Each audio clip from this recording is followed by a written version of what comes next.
Jerry लेन United Nations का एक investigator रह चुका था। रिटायरमेंट के बाद वो अपनी पत्नी कैरिन और बेटियां कॉनी और रेचल के साथ एक सुखमय जिंदगी गुजार रहा था।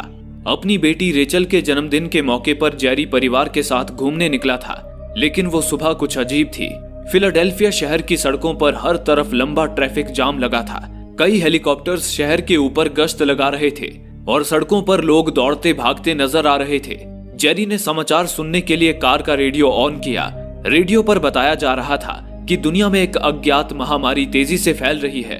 वर्ल्ड हेल्थ ऑर्गेनाइजेशन का दावा है कि ये महामारी जानवरों के काटने से इंसानों में फैली है, क्योंकि इसके लक्षण कुछ हद तक रेबीज की तरह है।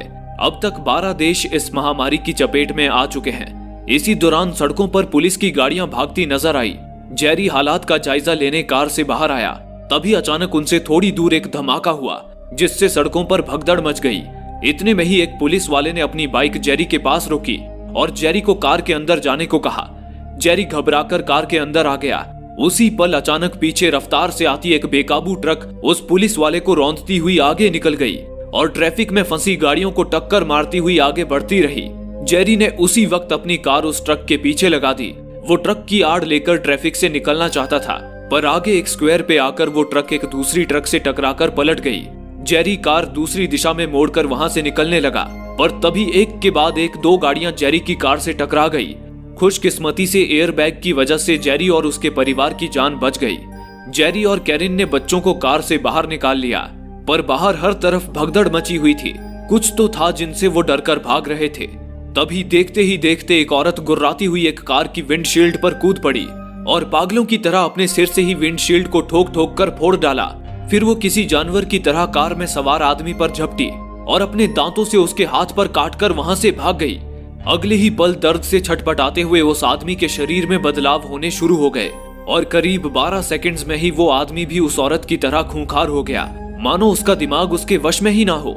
वो अपने परिवार को ही काटने लगा। उसी तरह उन खूंखार लोगों के काटने से कई सारे लोग खूंखार हो चुके थे और दूसरों को काटकर उन्हें भी इन्फेक्ट करते जा रहे थे। जेरी और कैरिन उसी वक्त अपने बच्चों को लेकर एक आरवी में चढ़ गए और किसी तरह शहर की भीड़ से दूर निकल आए। इसी दौरान जेरी को उसके दोस्त टियरी का कॉल आया, जो यूनाइटेड नेशन में सेक्रेटरी जनरल था। जेरी ने टियरी से पूछा कि ये सब क्या हो रहा है। टियरी ने कहा, ये तो मैं भी नहीं जानता, ऐसी महामारी मैंने पहले कभी नहीं देखी। मैं खुद बड़ी मुश्किल से बचकर निकला हूँ। जेरी, मैं थोड़ी देर में तुम्हें लेने के लिए हेलीकॉप्टर भेज रहा हूँ, क्योंकि इस संकट से निपटने के लिए हमें तुम्हारी जरूरत है। इसके बाद टियरी ने जेरी को एक अपार्टमेंट की लोकेशन बताई, जहां वो हेलीकॉप्टर भेजने वाला था। जेरी उसी वक्त उस अपार्टमेंट की ओर निकल पड़ा। इस दौरान उसे आरवी में एक बंदूक भी मिल गई थी। उसे लेकर जेरी अपने परिवार के साथ उस अपार्टमेंट तक पहुंच गया, पर तभी उनके पास ही एक आदमी ऊपर बिल्डिंग से एक कार पे गिरा। वो आदमी भी इन्फेक्टेड था। इतने ऊपर से गिरकर भी वो सही सलामत खड़ा हो गया और तेजी से भागता हुआ जेरी और उसके परिवार की ओर आने लगा। तभी जेरी ने सीधा उसके सिर पर गोली दाग दी, जिससे वो धाराशाही हो गया। पर तभी ढेर सारे और इन्फेक्टेड लोगों का झुंड उनकी ओर आने लगा। ये देख जेरी अपने परिवार को लेकर उस अपार्टमेंट में घुस गया और सीढ़ियों से ऊपरी मंजिल में जाने लगा, पर वे खूंखार इन्फेक्टेड पूरी तेजी से उनका पीछा कर रहे थे। जेरी ने सीढ़ियों पर एक मशीन गिराकर उन्हें रोकने की कोशिश की, पर वे उससे भी कूद फांद कर आगे निकल आए। जेरी और कैरिन बच्चों को लेकर किसी तरह छत पर आ पहुंचे। छत पर टियरी की रेस्क्यू टीम उन्हें लेने पहुंच चुकी थी। जेरी और कैरिन पूरी तेजी के साथ बच्चों को लेकर हेलीकॉप्टर में सवार हो गए और हेलीकॉप्टर ने उड़ान भर ली, लेकिन उन इन्फेक्टेड लोगों को जैसे अपनी जान की कोई परवाह ही नहीं थी। हेलीकॉप्टर तक पहुंचने के लिए वे बिल्डिंग से ही छलांग लगाने लगे, पर रेस्क्यू टीम किसी तरह उनसे बच निकली और जेरी और उसके परिवार को लेकर यूनाइटेड नेशंस के कमांड शिप पर आ पहुंची। जमीन से 200 मील दूर समंदर में होने के कारण वो शिप अब तक एक सेफ जोन बनी हुई थी। वहीं जेरी टियरी से मिला, जिसने कैरिन और बच्चों को एक कैबिन में ठहरा दिया और जेरी के साथ बाहर आया।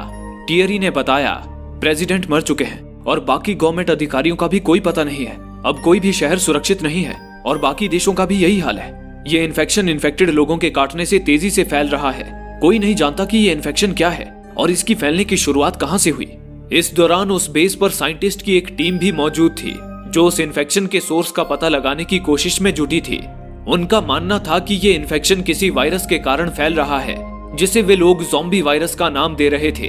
टियरी ने जेरी को बताया, करीब 1 हफ्ते पहले हमें साउथ कोरिया के हम्फ्रीज मिलिट्री बेस से एक ईमेल आया था, जिसमें उन्होंने ज़ॉम्बी शब्द का जिक्र किया था, जिसका मतलब होता है जिंदा लाश। हालांकि तब से ही हमारा उनसे कोई संपर्क नहीं हो पाया है, पर हमें लगता है कि वो हमें इस महामारी के खतरे से ही सतर्क कर रहे थे। हमारे साइंटिस्ट की टीम में डॉक्टर फास्टबैक शामिल हैं। वो एक वायरोलॉजिस्ट हैं। उनका अंदाजा है कि अगर हमें पता चल जाए कि ये वायरस कहां से और कैसे फैला, तो वो इस वायरस की वैक्सीन बना सकते हैं और इस महामारी को रोक सकते हैं। इसलिए हम डॉक्टर फास्टबैक को साउथ कोरिया भेजने वाले हैं, ताकि वो इस वायरस की उत्पत्ति यानी कि ओरिजिन का पता लगा पाए। इसी दौरान यूएस नेवी के कैप्टन वहां आए। उन्होंने जेरी से कहा, जेरी ने मुझे तुम्हारे बारे में बताया। तुम यूएन के एक बेहतरीन इन्वेस्टिगेटर रह चुके हो और तुम्हें खतरनाक से खतरनाक जंगों के बीच इन्वेस्टिगेटिंग का भी तजुर्बा है। इसलिए जेरी, मैं चाहता हूँ कि तुम डॉक्टर फास्टबैक के साथ साउथ कोरिया जाओ और इस वायरस का पता लगाने में उन्हें असिस्ट करो, क्योंकि मुझे नहीं लगता कि डॉक्टर फास्टबैक एक रात भी अकेले वहां टिक पाएंगे। लेकिन जेरी इसके लिए राजी नहीं था, क्योंकि वो अपने बीवी बच्चों को इस हालात में छोड़कर नहीं जाना चाहता था। इस पर कैप्टन ने उससे कहा, देखो जेरी, यहाँ सिर्फ वही लोग रह सकते हैं जो हमारे काम आ सके। इसलिए अगर तुम अपने परिवार को यहाँ रखना चाहते हो तो तुम्हें इस वायरस का पता लगाना ही होगा, वरना तुम्हें और तुम्हारी फैमिली को रेफ्यूजी कैंप पर भेज दिया जाएगा। अब कैप्टन ने जेरी के आगे कोई और रास्ता नहीं छोड़ा था।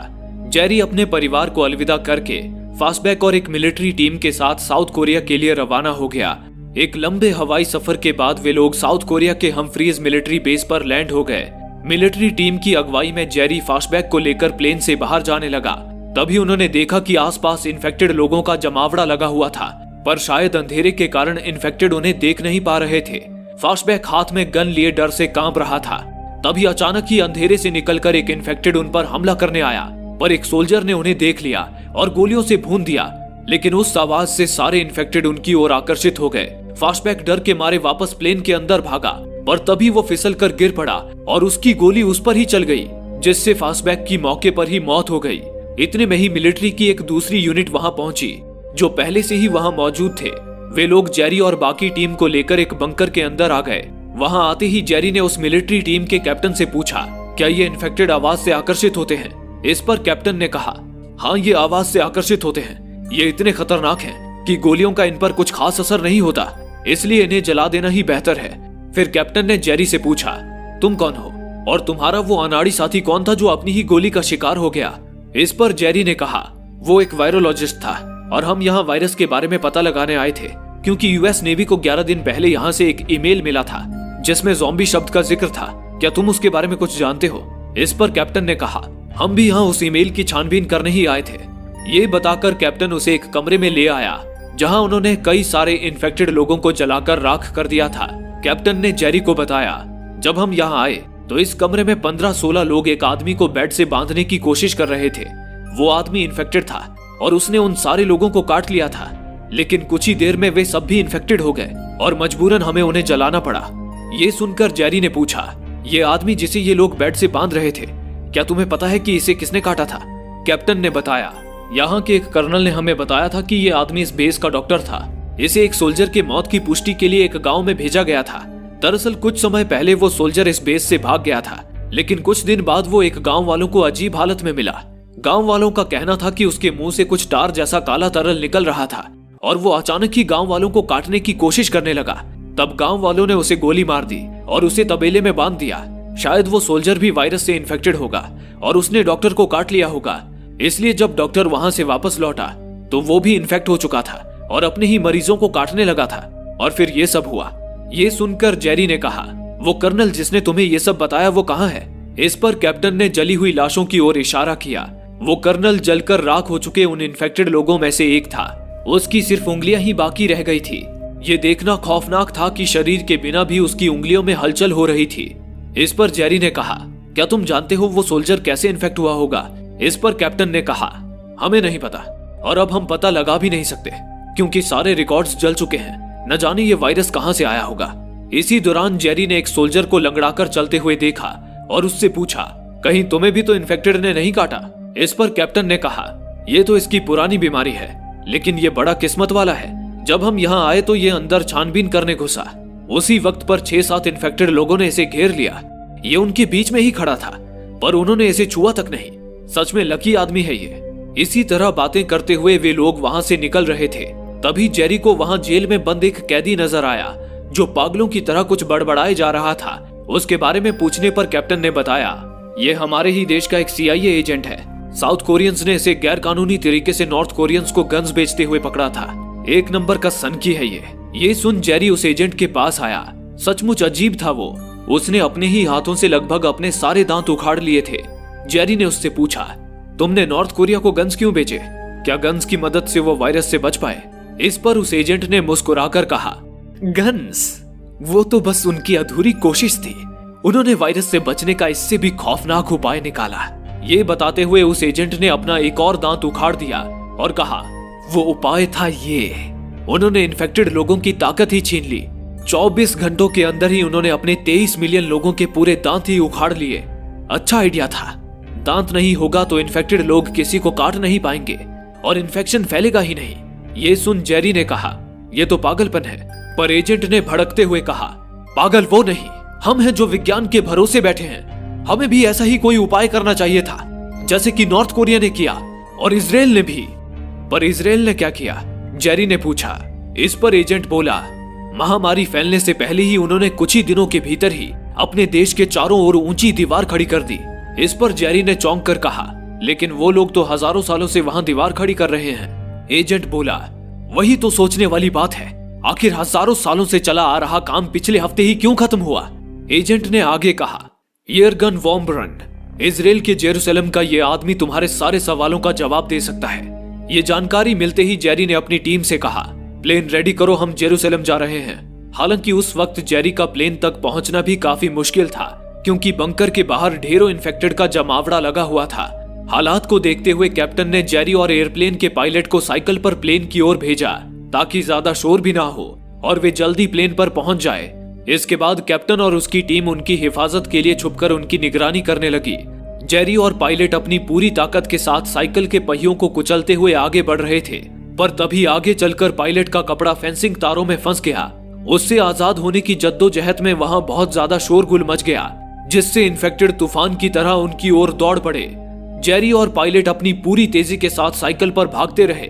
वे प्लेन तक पहुंचने ही वाले थे कि तभी एक इन्फेक्टेड जेरी पर झपट पड़ा, लेकिन उसके जेरी को काटने से पहले कैप्टन वहां आ पहुंचा और उसने उस इन्फेक्टेड को खत्म कर दिया। जेरी और पायलट सही सलामत प्लेन के अंदर आ गए, लेकिन उन्हें बचाने की जद्दोजहद में कैप्टन खुद इन्फेक्ट हो गया, पर खूंखार होने से पहले ही उसने खुद को ही शूट कर लिया। कैप्टन के बलिदान की बदौलत जेरी पायलट के साथ सुरक्षित जेरूसलम की ओर रवाना हो गया। जेरूसलम पहुंचते ही इजरायली आर्मी की एक यूनिट ने जेरी को यर्गन तक पहुंचाया। यर्गन इजराइल का एक बड़ा अधिकारी था। जेरी ने उससे मिलते ही पूछा, आपको वायरस के बारे में कैसे पता चला? इस पर यर्गन ने कहा, हमें एक हिंदुस्तानी जनरल से मिले संदेश से इसके बारे में पता चला। उन्होंने लिखा था कि वो राक्षसों से लड़ रहे हैं और राक्षस का मतलब होता है ज़ॉम्बीज, यानी कि जिंदा लाश। ये सुनकर जेरी ने हैरानी से पूछा, आप लोगों ने सिर्फ एक संदेश को पढ़कर अपने देश में इतनी बड़ी दीवार खड़ी कर दी? इस पर यर्गन ने बताया, हम सदियों से खतरों को नजरअंदाज करते आए हैं, जिसकी हमें हर बार बड़ी कीमत चुकानी पड़ी है। इसलिए हमने एक रणनीति बनाई। हमने 10 विशेषज्ञों की एक टीम चुनी, जिसमें अगर 9 लोग किसी विचार से सहमत होते हैं तो 10वें व्यक्ति को उन्हें गलत साबित करना है, भले ही उनके विचारों को गलत साबित करना असंभव ही क्यों ना हो। इस रणनीति का मकसद ये था कि कोई भी खतरा, चाहे वो विश्वास करने लायक ना भी हो, वो हमसे नजरअंदाज ना हो पाए। ऐसे ही जब हमारे 9 विशेषज्ञों को लगा कि भारत से आए संदेश में लिखे राक्षस का मतलब कुछ और भी हो सकता है, तब मैंने इन्वेस्टिगेशन की और उन्हें गलत साबित किया, और इसी की वजह से हम इस संकट से बच पाए हैं। जेरी ने कहा, यानी कि वो 10वें विशेषज्ञ आप ही हैं। लेकिन क्या आपको लगता है कि ये वायरस भारत से आया है? इस पर यर्गन ने कहा, ये वायरस कहां से आया, ऐसे वक्त में ये पता लगाना नामुमकिन है। इसलिए इस वक्त हमें इलाज ढूंढने के बजाय इस संकट से बचने का उपाय ढूंढना चाहिए। ये बताता हुआ यर्गन जेरी को देश के बॉर्डर पर ले आया, जहां लगातार लोगों को रेस्क्यू करके दीवार के अंदर लाया जा रहा था, क्योंकि उनका मानना था कि जितने कम लोग इन्फेक्ट होंगे, सेना को इन्फेक्टेड का सामना करने में उतनी ही आसानी होगी। लेकिन वहीं दीवार के उस पार एक और हजारों की संख्या में इन्फेक्टेड दीवार के अंदर घुसने की कोशिश कर रहे थे। इसी दौरान दीवार के अंदर रेस्क्यू करके लाए गए सर्वाइवर्स जिंदा बचने की खुशी में लाउड स्पीकर पर ईश्वर से प्रार्थना करने लगे। तभी लाउड स्पीकर की आवाज ने जैसे उन इन्फेक्टेड लोगों को पागल कर दिया। वे किसी टावर की तरह एक के ऊपर एक चढ़कर उस ऊंची दीवार को भी पार कर गए। इन्फेक्टेड की तादाद इतनी ज्यादा थी कि मिलिट्री की गोलियां भी उन्हें नहीं रोक पा रही थी। इन्फेक्टेड जानवरों की तरह लोगों पर झपटने और उन्हें इन्फेक्ट करने लगे। ये देख यर्गन ने अपनी आर्मी टीम से जेरी को सुरक्षित एयरपोर्ट पर पहुंचाने का आदेश दिया और वहां से भाग निकला। आर्मी सोल्जर्स जेरी को बचाकर वहां से ले जाने लगी, लेकिन इन्फेक्टेड एक के बाद एक सोल्जर्स को भी इन्फेक्ट करते जा रहे थे। बाकी बची टीम जेरी को एक संकरे रास्ते से लेकर भागने लगी। इसी दौरान भागते हुए जेरी ने एक छोटे बच्चे को देखा।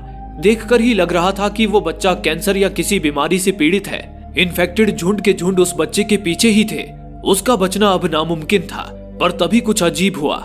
इन्फेक्टेड ने उस बच्चे को छुआ तक नहीं, वे उसे छोड़कर आगे बढ़ गए। ये देख जेरी भी हैरान रह गया।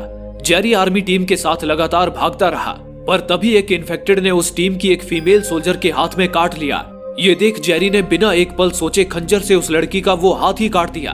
वो लड़की दर्द से तड़प उठी, पर ये उसकी खुश नसीबी थी कि वो इन्फेक्ट नहीं हुई। आखिरकार जेरी और बाकी टीम उस लड़की को लेकर एयरपोर्ट पर पहुंच गए, पर तब तक इन्फेक्शन के डर से जेरी का पायलट प्लेन लेकर वहां से जा चुका था। तभी जेरी और बाकी सोल्जर्स ने एक दूसरे प्लेन को रोका। जेरी उस लड़की के साथ प्लेन के इमरजेंसी दरवाजे से प्लेन में सवार हो गया और आखिरकार वे लोग इजराइल से निकल गए। प्लेन में आते ही जेरी ने सबसे पहले फर्स्ट एड से उस लड़की के हाथ की मरहम पट्टी की।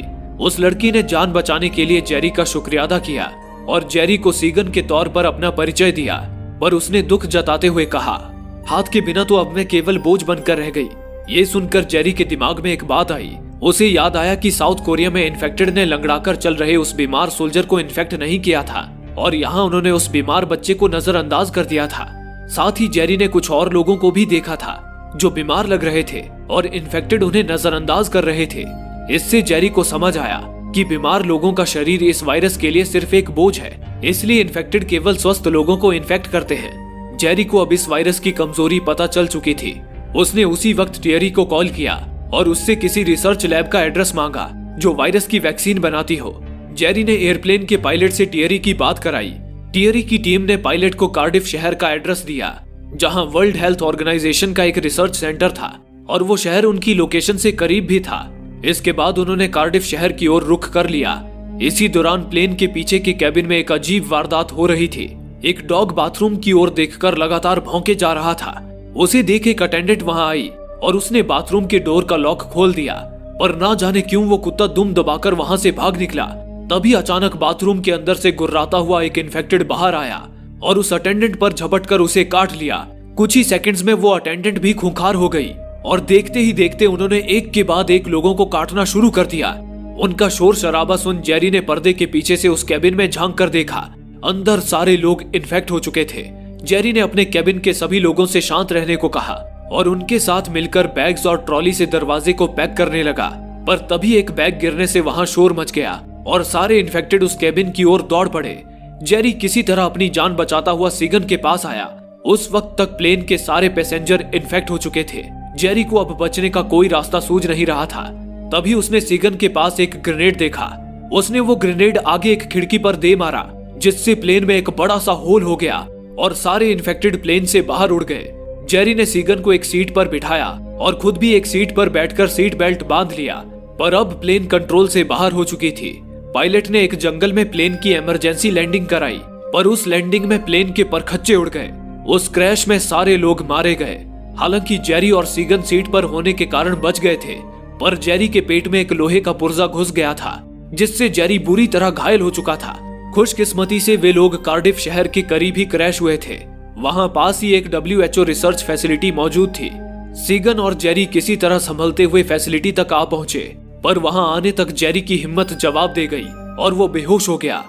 इसी दौरान दूसरी ओर UN के कमांड शिप पर कैप्टन लगातार जेरी से संपर्क करने की कोशिश कर रहा था, पर जब उनका जेरी और प्लेन दोनों से संपर्क नहीं हो पाया तो उन्होंने मान लिया कि जेरी मर चुका है। अब जब उनके लिए जेरी मर चुका था तो उन्होंने जेरी की फैमिली को वहां से दूसरे रेफ्यूजी कैंप पर शिफ्ट कर दिया। उधर जेरी जब बेहोशी से जागा तो उसने खुद को स्ट्रेचर पर पाया। जेरी WHO की रिसर्च फैसिलिटी में सुरक्षित था, जहां उसके जख्म की मरहम पट्टी भी कर दी गई थी। जेरी आज 3 दिनों बाद होश में आया था। इतने में ही 2 डॉक्टर्स जेरी के पास आए जो उस फैसिलिटी के इंचार्ज थे। उन्होंने जेरी से उसका परिचय पूछा। इस पर जेरी ने फोन पर टियरी से उनकी बात कराई। इसी दौरान टियरी से जेरी को यह भी पता चला कि कैप्टन ने उसकी फैमिली को रेफ्यूजी कैंप में भेज दिया है। ये सुन जेरी और ज्यादा परेशान हो उठा, लेकिन डॉक्टर ने जेरी को हौसला दिया कि उसकी फैमिली सुरक्षित होगी। इसी दौरान सीगन भी वहां आ गई। वो अब बिल्कुल ठीक थी। इसके बाद डॉक्टर ने जेरी से पूछा, आखिर तुम यहाँ क्या लेने आए हो? जेरी ने कहा, बीमारी। जेरी ने उन्हें बताया, यह वायरस फैलने के लिए एक स्वस्थ शरीर की तलाश करता है, इसलिए इन्फेक्टेड लोग बीमारों पर हमला नहीं करते और हम वायरस की इस कमजोरी को हथियार की तरह इस्तेमाल कर सकते हैं, लोगों को बीमारी देकर उनकी जान बचा सकते हैं। पर यह सुनकर डॉक्टर्स हंस पड़े। एक डॉक्टर ने कहा, मिस्टर लेन, हो सकता है आपकी बात सही भी हो, पर किसी को इस वायरस से बचाने के लिए उसे बीमार करना ये कोई इलाज नहीं है। पर जेरी ने कहा, हाँ ये इलाज नहीं है, पर यह बीमारी हमारे लिए कामोफ्लाज यानी कि छलावे का काम कर सकती है। हम बीमार होकर इन्फेक्टेड लोगों से छुप सकते हैं, लेकिन बीमारी ऐसी होनी चाहिए जो घातक तो हो पर उसका इलाज संभव हो। इस पर डॉक्टर ने कहा, वो तो ठीक है मिस्टर लेन, पर आपकी थ्योरी को साबित करने के लिए किसी को बीमार होना पड़ेगा और उसे इन्फेक्टेड के पास जाना होगा, पर ऐसी बेवकूफी भला कौन करना चाहेगा? इस पर जेरी ने कहा, मैं इसके लिए तैयार हूँ, पर क्या आपके पास ऐसी कोई बैक्टीरिया या वायरस का सैंपल है जो मुझे कुछ समय के लिए बीमार कर सके? इस पर डॉक्टर ने कहा, हाँ हमारी लैब में टाइफस, स्वाइन फ्लू और सार्स जैसे डिजीज के सैंपल्स तो हैं, लेकिन प्रॉब्लम यह है कि वो लैब दूसरे सेक्शन में है और वहां जाना खतरे से खाली नहीं है। ये कहकर डॉक्टर ने जेरी को एक फुटेज दिखाया और बताया, इस महामारी के फैलने के 1 घंटे बाद हमारे चीफ वैक्सीनोलॉजिस्ट इन्फेक्टेड के ब्लड सैंपल की जांच कर रहे थे, लेकिन बदकिस्मती से वो खुद इन्फेक्ट हो गए और अब उस सेक्शन में करीब 80 इन्फेक्टेड मौजूद हैं। इसलिए उस लैब में जाना मतलब अपनी ही मौत को दावत देने जैसा होगा। पर जेरी ने वहां जाकर सैंपल लाने का ठान लिया। इसमें सीगन भी जेरी के साथ थी और सीनियर डॉक्टर ने भी उनके साथ आने का फैसला किया। वे तीनों एक कॉरिडोर से होते हुए दबे पांव लैब की ओर निकल पड़े। लैब में आकर उन्होंने देखा कि वहां हर तरफ इन्फेक्टेड का जमावड़ा लगा हुआ था, लेकिन जेरी, सीगन और सीनियर डॉक्टर बिना शोर किए उनसे छुपते छुपाते उस वॉल्ट की ओर बढ़ते रहे जहां सैंपल्स मौजूद थे। लेकिन तभी हड़बड़ी में सीनियर डॉक्टर एक मशीन से टकरा गया, जिसकी आवाज से आकर्षित होकर एक इन्फेक्टेड उनकी ओर आने लगी। ये देख सीगन ने उसे गोली से उड़ा दिया। तभी गोली की आवाज सुनकर सारे इन्फेक्टेड तेजी से उनकी ओर दौड़ पड़े। जेरी, सीगन और डॉक्टर पूरी तेजी के साथ वहां से भागे, पर इन्फेक्टेड से पीछा छुड़ाना काफी मुश्किल था। खतरे को देखते हुए जेरी ने सीगन और डॉक्टर को दूसरे रास्ते भेज दिया और खुद लोहे की रॉड से आवाज करता हुआ इन्फेक्टेड का ध्यान अपनी ओर खींचने लगा, जिससे सारे इन्फेक्टेड जेरी की ओर दौड़ गए। मौका पाकर सीगन और डॉक्टर वहां से भाग निकले और वापस अपने लैब में लौट गए और दरवाजा बंद कर दिया, पर इन्फेक्टेड दरवाजे पर ही जमा हो गए। अब तो जेरी का वापस लौट पाना नामुमकिन था। उधर जेरी सारे इन्फेक्टेड से पीछा छुड़ाकर वॉल्ट तक पहुंच चुका था जहां वो सैंपल्स मौजूद थे। जेरी उस वॉल्ट में घुस गया और दरवाजा बंद कर दिया। अब जेरी के सामने बैक्टीरिया और वायरसेस के सैंपल्स तो थे, लेकिन इतने सारे सैंपल में कौन सा किस बीमारी का सैंपल है उसे समझ नहीं आया। उसने सारे सैंपल्स एक बक्से में भर लिए, लेकिन तभी एक इन्फेक्टेड भटकता हुआ वॉल्ट के दरवाजे तक आ पहुंचा। जेरी अब वहां फंसकर रह गया था। जेरी को समझ आ गया कि उसकी थ्योरी को साबित करने का वक्त आ चुका है। उसने सैंपल की एक शीशी उठाई। हालांकि उसे पता नहीं था कि वो सैंपल उसे कौन सी बीमारी से ग्रस्त कर देगा, पर जेरी के पास कोई और चारा नहीं था, इसलिए उसने उस सैंपल को खुद पर इंजेक्ट कर लिया। उसने कुछ देर इंतजार किया। उसकी किस्मत अच्छी थी जो वो किसी गंभीर बीमारी का शिकार नहीं हुआ, पर अब फैसले की घड़ी आ चुकी थी। देखना यह था कि क्या सचमुच इन्फेक्टेड लोग बीमारों को नजरअंदाज करते हैं या फिर ये बस जेरी की गलतफहमी है। जेरी ने हिम्मत बांधकर डरे सहमे वॉल्ट का दरवाजा खोल दिया। तभी वो इन्फेक्टेड गुर्राता हुआ लपक कर उसके पास आया, लेकिन उस इन्फेक्टेड ने जेरी को कोई नुकसान नहीं पहुंचाया। जेरी का अंदाजा सही साबित हुआ। जेरी आराम से उस इन्फेक्टेड के सामने से निकल गया। ये देख जेरी को मॉनिटर कर रहे सीगन और डॉक्टर्स के अंदर भी खुशी की लहर दौड़ उठी। फिर आगे आकर जेरी ने एक वेंडिंग मशीन से कैन्स नीचे गिराई, जिसकी आवाज से दरवाजे पर खड़े इन्फेक्टेड तेजी से उसकी ओर आने लगे, पर उन्होंने भी जेरी को छुआ तक नहीं और आवाज की दिशा में बढ़ गए। जेरी डिजीज के सैंपल्स लेकर वापस अपने साथियों के पास लौट आया। डॉक्टर्स ने बिना देरी किए जेरी को वैक्सीन लगाकर बीमारी से मुक्त कर दिया। जेरी की बदौलत अब दुनिया को इस वायरस से लड़ने की एक ताकत मिल चुकी थी। जेरी सीगन के साथ अपने परिवार के पास लौट आया। हालांकि तब तक दुनिया की आधे से ज्यादा आबादी इन्फेक्टेड हो चुकी थी, पर WHO ने बचे हुए लोगों के लिए स्मॉल पॉक्स और स्वाइन फ्लू जैसे वायरस का इस्तेमाल करके एक सुरक्षित वैक्सीन तैयार किया, जो इन्फेक्टेड के लिए कामोफ्लाज यानी कि एक छलावे की तरह काम करता था। इससे लोग इन्फेक्टेड की नजर में नहीं आते थे। हालांकि ये वायरस का इलाज तो नहीं था, पर इससे साइंटिस्ट को इलाज ढूंढने का वक्त मिल चुका था और मानव जाति को बचाने की उम्मीद भी। दोस्तों, आप में से काफी लोगों का कहना है कि हमारे वीडियोस आप तक नहीं पहुंच पा रहे हैं। उसके लिए आप सब्सक्राइब बटन को दबाने के बाद नोटिफिकेशन के बेल आइकन पर क्लिक करें और ऑल का ऑप्शन सिलेक्ट कर लें ताकि हमारी सारी वीडियोस की नोटिफिकेशन आप तक पहुंच सके। धन्यवाद।